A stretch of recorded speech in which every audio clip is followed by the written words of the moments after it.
under a minute now. The FTS, the flight termination system, has been armed. Dragon, SpaceX, go for launch.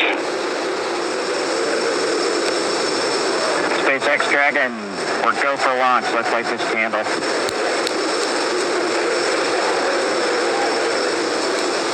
T-minus 30 seconds.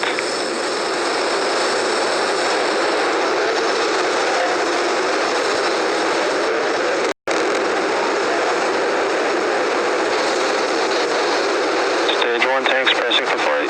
T-minus 15 seconds. 10, 9, 8, 7, 6, 5, 4, 3, 2, 1, 0. Ignition. Liftoff of the Falcon 9 and Crew Dragon. Go NASA. Go SpaceX. Godspeed, Bob and Doug. America has launched. So rises a new era of American spaceflight, and with it the ambitions of a new generation continuing the dream. 20 seconds into flight, stage 1 propulsion is nominal.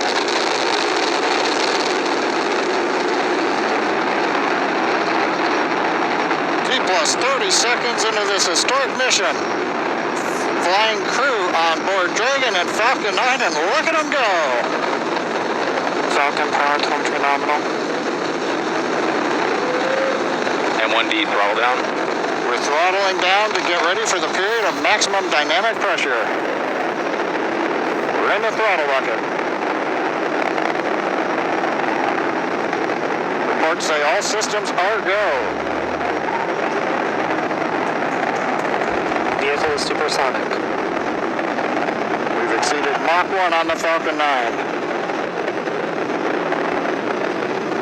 M1D throttle up. We're throttling back up to full power as we're through max Q. Copy 1 Bravo.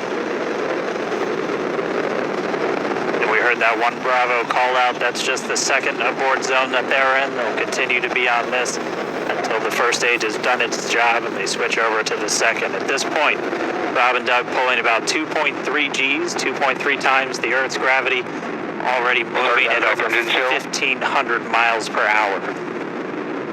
We've heard the call out for MVAC engine chill. That's getting the MVAC engine ready to light. That'll come at about 2:44 into flight. Right now, everything continuing to look good. Next major event coming up is going to be the triple. We'll have main engine cutoff of the 9 first stage engines, stage separation, and then ignition of the second stage engine to continue to carry astronauts into orbit. Coming up in about 20 seconds. M1D throttle down.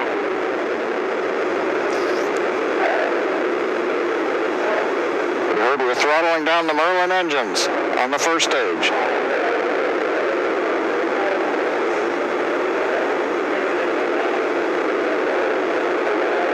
And we have MECO. MECO. 2 Alpha. Falcon stage separation confirmed. Copy 2 Alpha. MVAC ignition.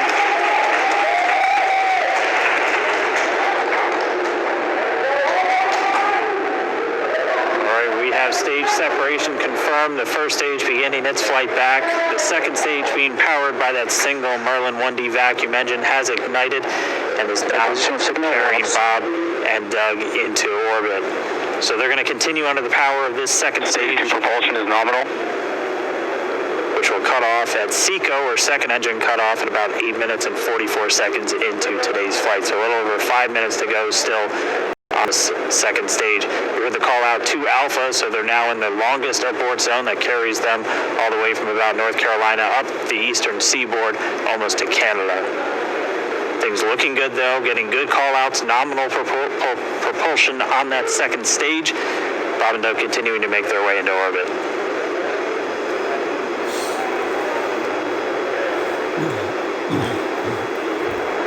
Dragon SpaceX nominal trajectory. Acquisition of signal Bermuda. Spase X Dragon nominal trajectory. All All right, here in nominal trajectory, so Dragon pointed in the right direction, continuing to make their flight uphill.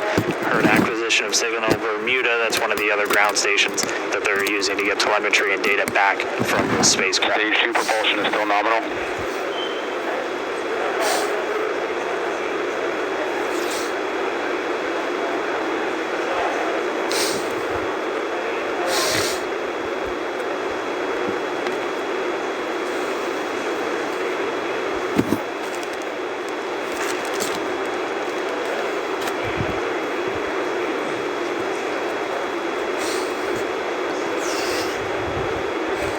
A little over 4 minutes, 40 seconds into the flight. Bob and Doug flying at more than 5,600 miles Dragon per Spase hour. X nominal trajectory. Already almost 200 miles downrange from the Kennedy Space Center. Nominal trajectory continuing.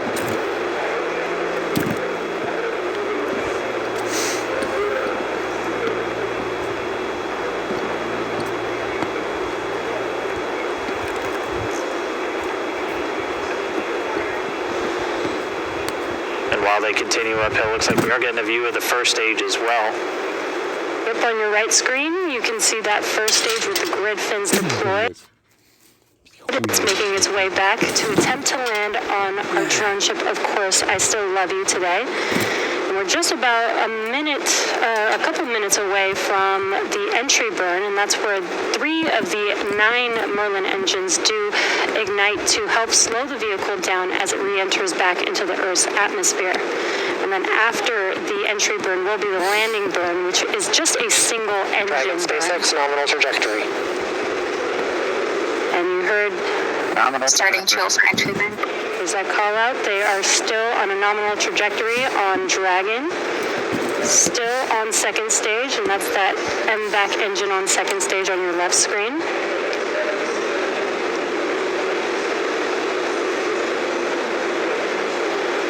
Again, on your right screen is that first stage booster coming back towards our drone ship, Of Course I Still Love You. We're about a minute away from entry burn. Meanwhile, that second stage continuing to power Dragon into orbit. Again, if you're keeping an eye on that timer, that's going to continue to burn until 8 minutes and 44 seconds into flight. So a little over 2 minutes from now, we'll hear the call out Seco. It'll then be a little Stage 2 propulsion is still good. a little over 3 minutes until Dragon physically separates from the second stage of the Falcon 9 after the upper Dragon stage gets Spase a X chance. nominal trajectory. Dragon copies, nominal trajectory. Continuing to check in with Bob and Doug as they are on a nominal trajectory. Just about 10 seconds away from that first stage, starting that entry burn on your right screen. We should be able to see that view live. Stage 1 entry burn started.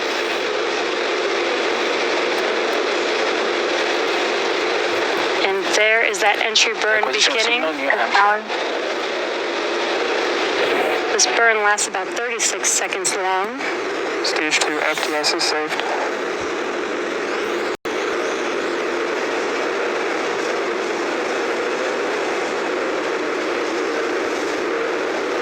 While that entry burn continues, we're just about a minute away from Seco. We'll have a number of for that stage 1 landing burn shortly after. And actually just within a few seconds of each other. Such a cool view on your left screen, seeing Bob and Doug on Dragon. Right now you can see the displays that they are seeing right now themselves. Terminal guidance. And back to Allstead. We are coming up 25 seconds or so away from Seco, or second engine cutoff. This is also the point where Bob and Doug are experiencing their highest G-force. We're seeing the counter tick up to right about 1.8. Copy Shannon. You heard Shannon, so that just means they're in their final abort zones. If they were to abort at this point, would either be an abort to orbit or to land off the coast of Ireland. Standing by for second Stage 1 line cutoff orbit. confirmation. And back to Allstead. And back shutdown. Stage 1 line orbit. Confirmation of Seco's second engine cutoff. Now we are waiting for our first stage to make its way to our drone ship, Of Course I Still Love You. Dragon, Spase X, nominal orbital insertion. Launch confirmation is nominal orbital insertion. Nominal orbital insertion. And what you're seeing on your screen is a live view of our drone ship, where our first stage will be coming down. Looks like we lost that live view, but we'll wait for confirmation of that landing shortly here. Falcon 9 first stage is successfully landed. And there you can see on your screen, Falcon 9 has landed. This is the first Falcon 9 to carry humans to orbit, so very exciting for us.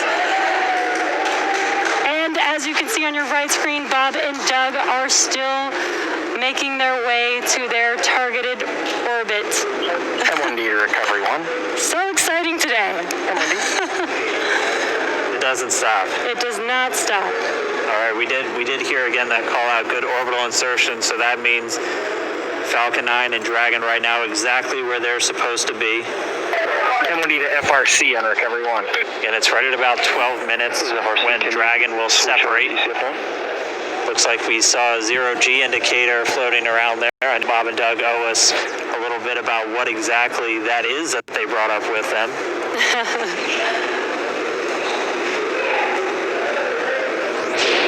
And before separation, before Dragon initiates separation from the second stage, they do make sure to they do ensure that the vehicle is not spinning and it is in good condition before we separate. That's right, the upper stage does small attitude maneuver using cold gas thrusters built into the rocket body itself. Exactly, so we do expect that separation to occur in about a minute from now, but they do wait until they have full confirmation that it is ready to separate. Such cool views. I cannot get over this view that we are seeing right now. Bob and Doug on the right screen, inside of Crew Dragon, out in space. Yeah, already 200 kilometers over planet Earth, or a little over 124 miles, traveling in excess of 2,700 meters, 27,000 meters per second, or about 16,000 miles per hour.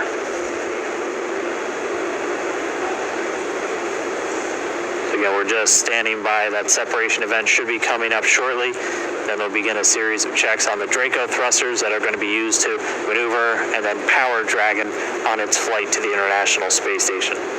Standing by for separation. Expected loss of signal, LOS. It sounds like we had an expected LOS, loss of signal, with one of the ground stations. Waiting for confirmation now of that. Dragon separation confirmed. Dragon separation confirmed. There is a great view right in front of you of Dragon separating. And there's that call out. Dragon is now officially making its way to the International Space Station today. Dragon, Spase X with that separation call. We have a few words for you from our Falcon 19. Standing by. Dragon, Chief Engineer on Dragon to ground. Bob, Doug, on behalf of the entire launch team, thanks for flying with Falcon 9 today. We hope you enjoyed the ride and wish you a great mission. Thanks, Paula. Congratulations to you and the F9 team for the first human ride for Falcon 9. And it was incredible. Appreciate all the hard work, and thanks for the great ride to space. Copy all. Paula, I'd like to be proud of you guys and the rest of the team. Thank you so much for what you've done for us today, putting America back into low Earth orbit from the Florida coast. Copy all. Good luck. Godspeed.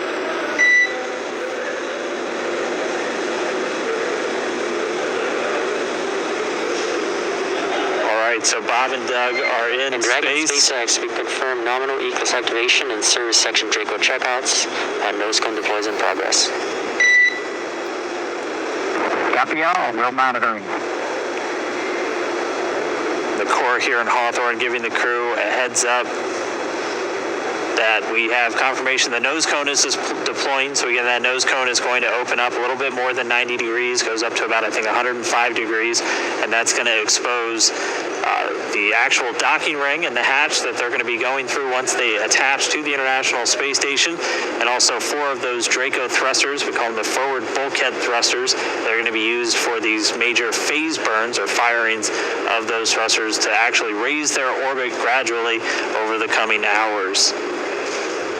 Also heard good activation of the ECLSS, that's the Environmental Life Support System. That's everything controlling their atmosphere, just keeping Dragon a nice, safe, habitable environment where they're going to be living for the next 19 hours until they arrive at the space station.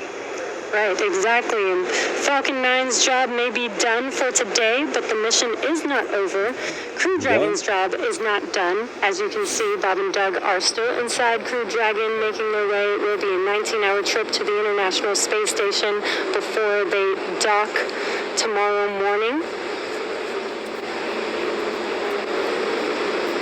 And such cool views. I love that we can get these live views here and see and watch what they're doing now that they are in orbit. Yeah, it's incredible to just be looking over their shoulder, to be along for the ride. And we're going to be with them, and we're going to be with all of you the entire way for their journey to the space station. We're going to be covering live throughout. Bob and Doug will obviously have a sleep period where they'll get about 8 hours of sleep a little bit later today before they wake up for all of their final approach. One of the major things we are looking forward to in the next couple of hours is going to be their first turn at the controls. So they're actually going to be using those touchscreen displays to take control and manually pilot Dragon. We'll walk you through what that's going to look like, and assuming we have some good ground station coverage, we'll be able to get views from right inside Dragon, looking over their shoulder as they manipulate the controls at the display. But I mean, we had a smooth ride uphill, both stages of the Falcon 9 doing their job, placing Bob and Doug into orbit. I mean, this is a day, this is a historical day. This is us kicking off that new era of space flight that we've all been talking about and longing for since the space shuttle program came to an end in 2011. Yes. And the weather cooperated. Yes, second time's a charm. Right. All right, so day for the history books.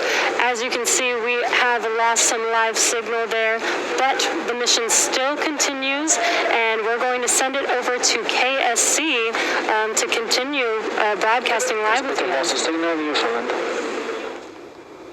Yeah, Jesse and Dan, we are just in awe over here. And I woke up this morning and looked at the weather forecast. I was like, man, we're going to be back here on Sunday, but we did it. And the room cleared out. Everybody was outside watching, and inside the lights were shaking, the cameras were shaking. Lauren came back in with tears in her eyes. This is really amazing. I can't believe it. I saw it with my own eyes. This is, I'm a little bit speechless. Just so grateful that we got them up there, and there's a lot more to go, but I'm so happy they're safe right now. I'm just so happy.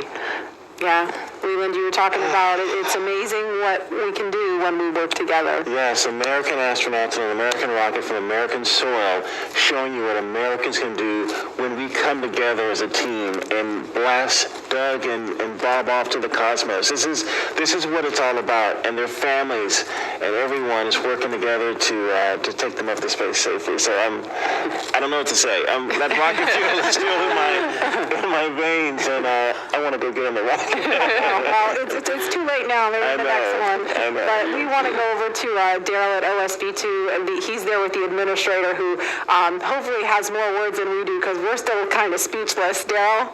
Pretty incredible here, Marie, at the Operations Support Building, where a chorus of applause has been happening from the beginning of launch and throughout the various stages. Some very special guests were here to watch it. That includes President Donald Trump, Vice President Mike Pence, and NASA Administrator Jim Bridenstine, who joins me now. And you were with the President and the Vice President. America's back, launching human astronauts again. Tell me how you feel about that, and tell me about the president watching launch and what happened there. So this has been a long time coming. It's been 9 years since we've launched American astronauts on American rockets from American soil, and now it's done. We have done it. It's been way too long. I want to give a lot of credit to Charlie Bolden. He was my predecessor as the NASA administrator. He fought hard for this program at a time when it didn't get any support in Congress. We now have an administration that is fully supportive of our spaceflight initiatives, not just on the exploration, discovery, going to the moon, onto Mars, but also from a Space Force perspective. Our budgets are going up, things are strong, and today was just an amazing day. You know, one of the things the president did right out of the gate when he became president is he created what's called the National Space Council, and he put the vice president as chairman of the National Space Council. And on that National Space Council, you've got the Secretary of Defense and the Secretary of State and the Secretary of Commerce, the Secretary of Transportation, the Secretary of Education, the chairman of the Joint Chiefs, all of these different amazing individuals that deal with space day in and day out. A lot of people don't realize how many parts of the federal government deal with space. And the vice president invited those members of the National Space Council here as well. So we just had, and then we had members of Congress, bipartisan members of Congress, Republicans and Democrats, who have been involved in supporting this program for a long time now. So I'll just tell you, I'm breathing a sigh of relief, but I will also tell you I am not going to celebrate until Bob and Doug are home safely. Tomorrow they're going to dock to the International Space Station. Tonight I'm heading to Houston to be at the Johnson Space Center when that happens. So it's a bit of the nose cone is now open. It's now deployed, which means that now we're going to go into some burns. We're going to have some phasing burns. We're going to have some boosting burns, and we're going to get as much as we can in alignment with the International Space Station as early as possible here. But also, I know it's hard, but the big thing that we need to do now is we got to get Bob and Doug, who have now gone through this exercise twice. They need to get some rest. But I can guarantee you there will be no rest for a good amount of time while they're up there in orbit. And they are certainly on their way, and a lot of people joining us